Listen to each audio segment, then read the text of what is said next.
수요일, 토요일에 저희가 세미나를 진행하고 있습니다. 이번에 진행되는 수요일, 토요일 세미나는요, 제가 직접 여러분들과 대면으로 오프라인에서 세미나 강의장에서 만날 수 있는 시간을 마련했습니다. 이재명 정권 출범 이후에 부동산 시장에 대한 여러 가지 전망과 그리고 그에 대한 앞으로 방향성에 대한 이야기를 좀 더 깊게 해드릴 예정이고요. 그리고 서울시에서 그리고 국토부에서 발표하는 여러 가지 시장 정책들에 대한 소식들을 함께 묶어서 여러분들과 함께 공유하는 시간, 그리고 부동산 시장에 대한 흐름을 어떻게 읽는지에 대한 이야기까지 함께 해드릴 예정이니까 세미나에 관심 있으신 분들은 위에 나가는 연락처로 전화를 주시면요, 아주 친절하게 안내해 드릴 것입니다. 시청자 여러분 안녕하십니까? 부동산 경제학의 황현입니다. 자, 드디어 새 정부가 출범을 했습니다.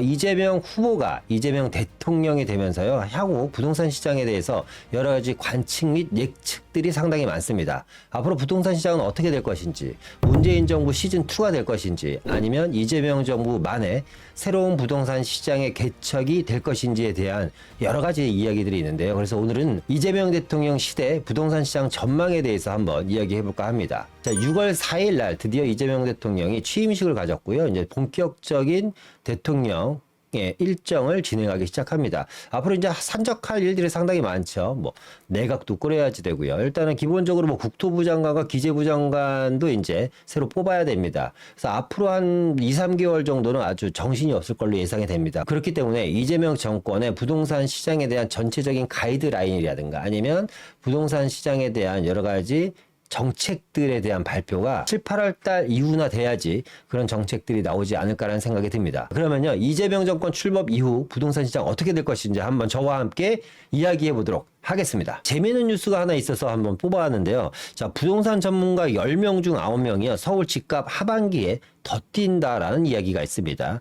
하반기에 서울 집값이 더 오르고요. 이 공급 절벽을 해소해야지 이 집값 상승을 어느 정도 잡을 수 있다라는 이야기를 했습니다. 저도 역시 이 말에 상당히 공감을 합니다. 이재명 대통령이 후보 시절에 여러 가지 유세 현장을 다니면서 이제 가장 크게 이야기했던 것이 이제 이런 거죠. 자, 첫 번째, 세금으로 집값을 잡지 않겠다. 그러니까 세금으로 집값을 잡는 것에 대해서 회의적인 생각이 든다. 주택 시장이라는 게 투기 목적이 될 수는 없지만 어느 정도는 인정해야지 된다. 이 자본주의 시장에서 뭐 이런 이야기들을 하셨던 걸로 기억납니다. 그러다 보니까 증세를 하지 않겠다라는 강한 어조로 특히 강남권 유세 현장에서 아주 강력하게 어필을 했던 걸로 기억하고요. 또 하나, 주택 공급 확대와 재개발 재건축에 대한 강력한 규제 완화를 또 이야기를 했습니다.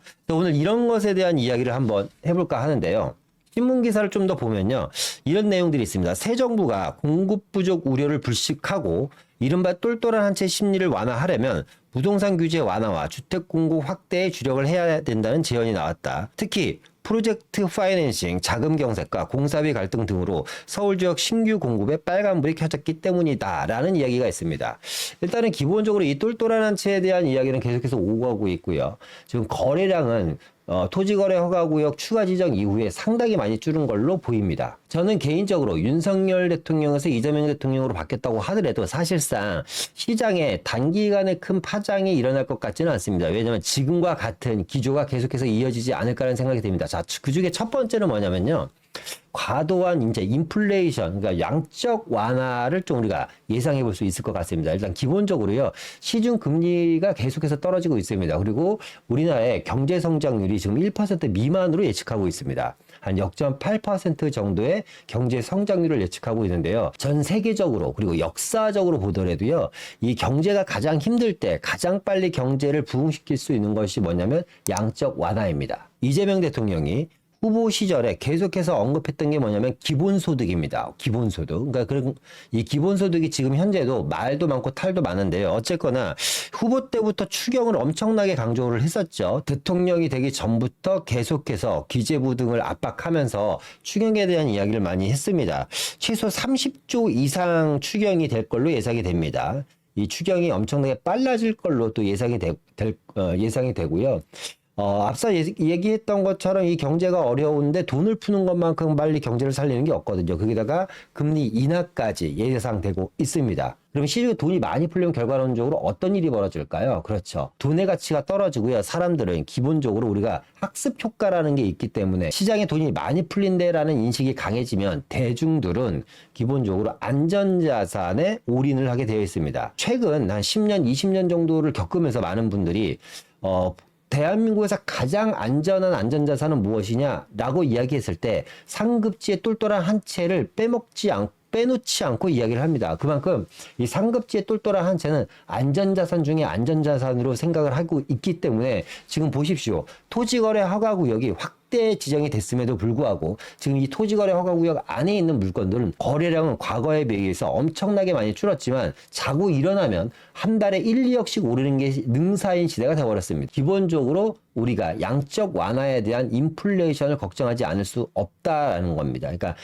금리라는 게 지금 이 경제가 이렇게 어려운 와중에서 금리를 올릴 확률은 상당히 적습니다. 경제 성장률이 1% 미만인 상황에서 어쨌거나 앞으로 몇 년간은 양적 완화를 계속해서 해나갈 수밖에 없다라는 게 저의 생각이고요. 이 양적 완화는 결국 어디론가 돈을 흘러갈 수밖에 없게 만드는 거죠.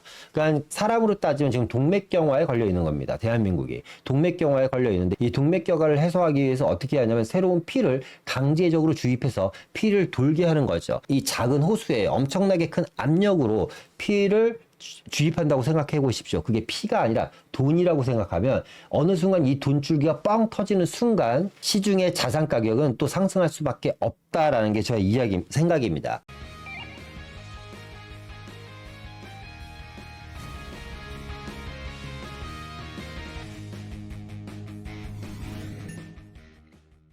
또 한 가지 우리가 또 놓치지 말아야 될 것 중에 하나가 관전 포인트라면 관전 포인트입니다. 이 이재명 정권 하에서. 뭐냐면 증세를 하지 않겠다라는 겁니다. 자, 증세를 하지 않겠다는 것과 세금을 올리는 것은 전혀 다른 이야기입니다. 무슨 얘기냐? 여러분들 잘 생각해 보십시오. 우리가 부가가치세라는 게 있잖아요. 예를 들어서 모든 물품에 반드시 붙는 세금이 부가가치세입니다. 그런데 자, 인플레이션으로 인해서 물가의 상승률이 올라갈수록 부가가치세도 같이 상승한다라면 여러분들은 어떻게 생각하시겠습니까? 무슨 소리야? 부가가치는 몇십 년 동안 단 한 번도 오른 적이 없는데 부가가치세는 몇 프로죠? 10%입니다. 그럼 예를 들어서 이렇게 생각해 볼까요? 500원이었던 건값이 지금 3,000원으로 올랐다고 한번 가정을 해보겠습니다. 500원일 때 내는 부가가치 10%와 3,000원일 때 내는 부가가치 10%는 부가가치의 금액이 많이 틀리죠. 무슨 얘기냐? 재화의 가격이 올라가면 올라갈수록 부가가치세는 계속해서 상승을 한다는 겁니다. 우리가 피부로 느끼지 못할 뿐이지 증세를 하지 않았죠. 세금을 올린 것은 아니지만 세금을 내는 양은 점점 커진다는 거죠. 월급으로 따져볼까요?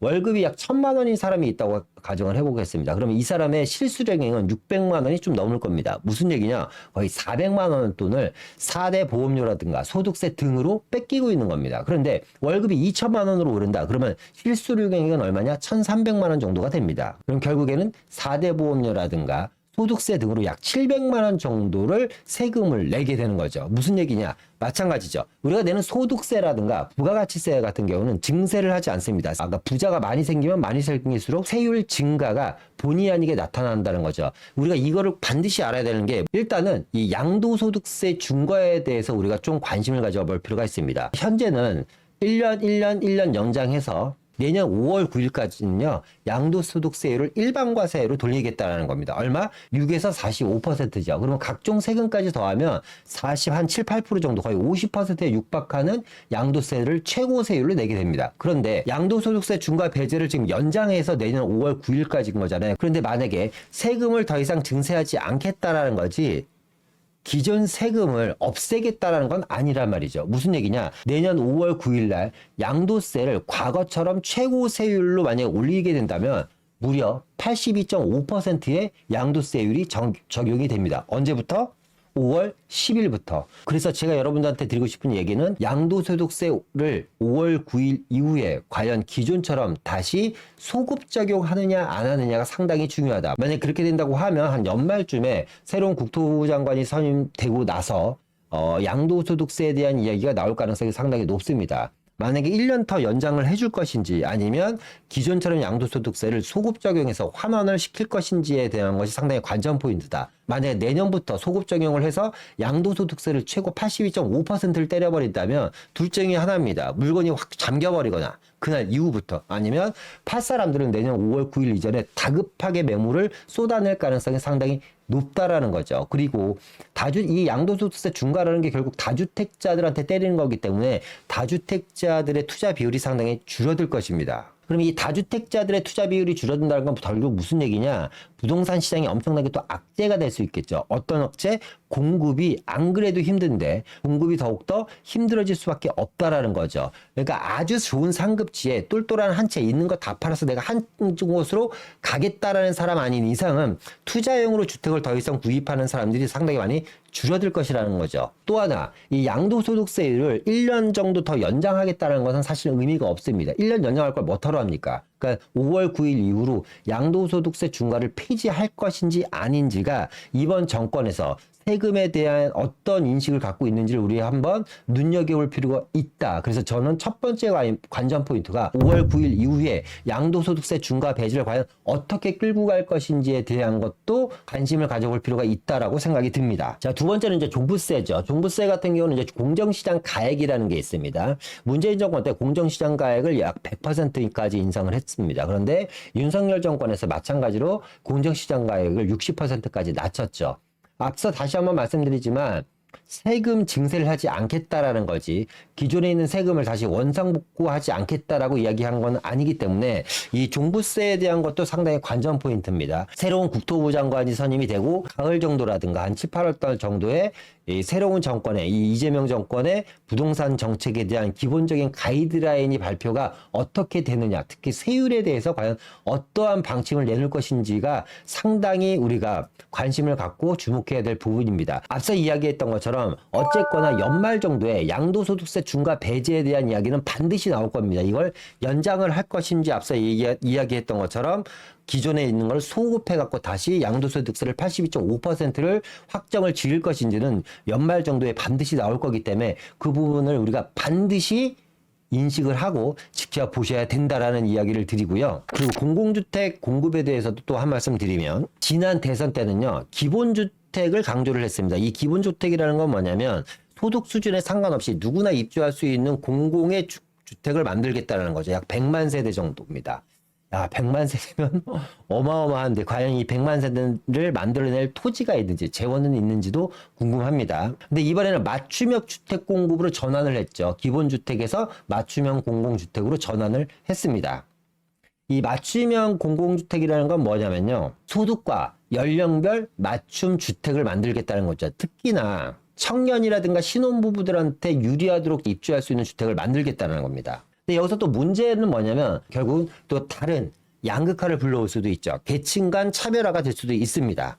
조건이 맞지 않은 사람들은 이 맞춤형 주택에 입주할 수 없기 때문에 어떻게 보면 다른 한편에서는 또 역차별이 될 수도 있고요. 여기서 더 중요한 건 뭐냐면 이 과연 100만 호를 지을 수 있는 재원은 있는가라는 겁니다.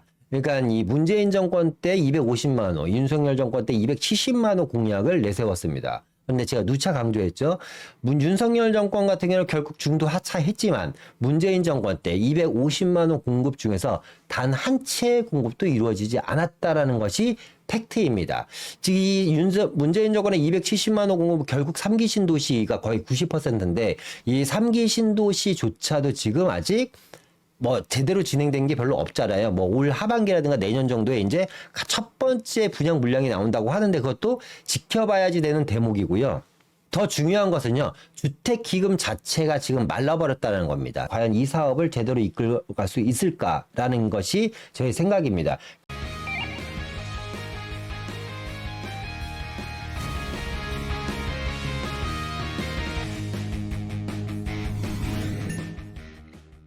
결국에 그렇게 되면 재개발 재건축에 대한 규제 완화로 인해서 민간주택 공급을 활성화시키든지 아니면 두 가지 방법이 있죠. 증세를 많이 해서 주택기금에 돈을 다시 쌓아놓는 방법밖에 없습니다. 그런데 본인 입으로 선거 유세 기간 동안 증세를 하지 않겠다고 이야기를 했기 때문에 저는 이 세금 부분이 정말 궁금합니다. 과연 첫 번째 나올 이재명 정권 하에 부동산 대책이 과연 어떤 내용, 세금적으로는 어떤 내용의 포지션이 있는지, 재개발 재건축 규제를 완화한다고 하고 최고의 용적률과 건폐율을 준다고 하는데 과연 어떤 식의 최고의 용적률과 건폐율을 줄 건지도 사실상 관전 포인트입니다. 그런데 저는 개인적으로 이렇게 생각해요. 과연 최고의 용적률과 건폐율을 공짜로 줄 것이냐? 그러니까 이런 얘기를 했잖아요. 재개발 재건축 규제를 획기적으로 완화해서 최고의 용적률과 건폐율을 최대치로 맞춰주겠다라고는 이야기했습니다. 그런데 높아진 용적률과 건폐율만큼 이걸 다시 어떻게 회수해 가겠다는 얘기는 안 했거든요. 그렇죠? 그러니까 예를 들면 용적률이 200%인데 400%까지 인상을 해줬어요. 그러면 20층에서 예를 들어서 한 40층까지 아파트가 지어졌다고 가정을 하면 이 20층 부분에 대해서 공공이 50%를 가져갈 건지 80%를 가져갈 것인지 아니면 100%를 다 가져갈 것인지에 대한 이야기는 아직 안 나왔단 말이죠. 선거 유세 기간에도 안 나왔고 후보 시절에 공약집에도 전혀 나와 있지는 않습니다. 이 높아진 용적률을 어떻게 공공에 기여를 할 것인지에 대한 내용은 안 나와 있기 때문에 그것도 역시 관전 포인트다. 만약에 높아진 용적률에 대해서 조합원들이 불합리하다라고 생각이 되면 역시 재개발 재건축도 빠른 속도로 진행되지 않겠죠. 특히나 이 재건축 아파트에서 발목을 잡고 있는 게 뭐냐면 재건축 초과이익 환수제입니다. 제초안 자체가 민주당에서 전혀 풀어줄 생각이 없기 때문에 이것도 역시 용적률만 올려준다고 건폐율만 올려준다고 제초안에 묶여있는 재건축 단지들이 빠른 속도로 재건축을 할까라는 것도 사실상 관전 포인트이기도 합니다. 오늘은요. 아무런 준비 없이 그냥 저희 내피셔널로만 자 이재명 정권 이후에 부동산 시장이 과연 어떻게 흘러갈 것인지에 대한 몇 가지 관전 포인트에 대해서 여러분들과 함께 이야기해보는 시간을 가졌습니다. 물론 뭐 저 혼자 이야기했습니다만 여러분들의 생각은 어떠신지 저희 이야기를 듣고 저희 내용을 듣고 여러분들 생각을 좀 댓글로 남겨주시면 같이 소통하는 좀 시간을 좀 한번 가져와 보도록 하고요. 다시 한번 말씀드리지만 저는 개인적으로 이렇게 생각합니다. 대통령이 바뀌었다고 시장이 바뀌는 거 없습니다. 결국 자본주의와 시장주의를 이길 수 있는 어떠한 정책도 없다는 것을 우리는 문재인 정권 5년 동안 학습 효과로 다 우리는 이미 체득을 했습니다. 문재인 정권에서 앞서 얘기한 것처럼 양도소득세를 무려 거의 90%, 85%가 넘는 양도소득세를 때려봤고요. 엄청나게 높은 취득세를 때렸습니다. 그리고 엄청나게 많은 보유세 역시 엄청나게 높은 세율의 보유세까지 우리는 다 경험을 해봤습니다. 그런데도 어땠죠? 시장은 엄청나게 높은 가격 상승률로 그에 대응을 했습니다. 물론 거래량은 많이 줄었지만 특정 지역의 아파트 가격은 엄청나게 많이 상승을 했고요. 문재인 정권 때 비로소 이 양극화가 완성되는 모습, 똘똘한 한 채가 완성되는 모습을 우리는 이미 경험을 했습니다. 그렇기 때문에 제가 드리고 싶은 이야기는 뭐냐? 결국 이 시장을 좌지우지할 수 있는 정책은 공산주의 혹은 사회주의로 전환하지 않는 이상, 자본주의 체제가 유지되는 이상 어떠한 정권도 정책으로 시장을 억누를 수 없다라는 게 저의 생각입니다. 따라서 여러분들이 해야 될 건 뭐냐? 정책의 어떠한 방향성이나 이런 것들을 기다리는 것보다는 물론 그런 것도 상당히 중요합니다만 시장이 어떻게 흘러가는 거지? 시장에 대한 방향성이라든가 지역에 대한 방향성이라든가 사람들이 어떤 지역에 많이 관심을 갖고 어떤 지역에 많이 호응을 높이는지를 여러분들이 빨리 캐치를 하셔서 하루라도 빨리 무주택자분들 같은 경우는 내 집 마련을 하셨으면 좋겠고 투자를 생각하시는 분들이라면 하루라도 빨리 투자를 성공시키셨으면 좋겠습니다. 내일보다는 오늘이 저렴한 것이 현실이고 팩트입니다. 그렇기 때문에 여러분들이 관심 갖고 있는 지역이 있다면 더 이상 미루지 않길 바라면서 오늘 내용 마치도록 하겠습니다. 제가 조금 두서없이 여러 가지 이야기를 했는데 저의 내용이 잘 전달됐길 바라고요. 공지사항 하나 해드리면 수요일, 토요일에 저희가 세미나를 진행하고 있습니다. 이번에 진행되는 수요일, 토요일 세미나는요. 제가 직접 여러분들과 대면으로 오프라인에서 세미나 강의장에서 만날 수 있는 시간을 마련했습니다. 오늘 제가 두서없이 이야기했지만 이재명 정권 출범 이후에 부동산 시장에 대한 여러 가지 전망과 그리고 그에 대한 앞으로 방향성에 대한 이야기를 좀 더 깊게 해드릴 예정이고요. 그리고 서울시에서 그리고 국토부에서 발표하는 여러 가지 시장 정책들에 대한 소식들을 함께 묶어서 여러분들과 함께 공유하는 시간, 그리고 부동산 시장에 대한 흐름을 어떻게 읽는지에 대한 이야기까지 함께 해드릴 예정이니까 세미나에 관심 있으신 분들은 위에 나가는 연락처로 전화를 주시면요, 아주 친절하게 안내해 드릴 것입니다. 자, 오늘 내용이 좋으셨다면 좋아요, 구독 눌러주시고, 앞서 이야기한 것처럼 여러분들의 생각은 어떠신지 댓글창에 한번 남겨주시고요. 저는 다음에 또 뵙도록 하겠습니다. 오늘 하루도 여러분들 인생에서 가장 행복한 하루가 되시길 바라면서 이만 마치도록 하겠습니다. 감사합니다.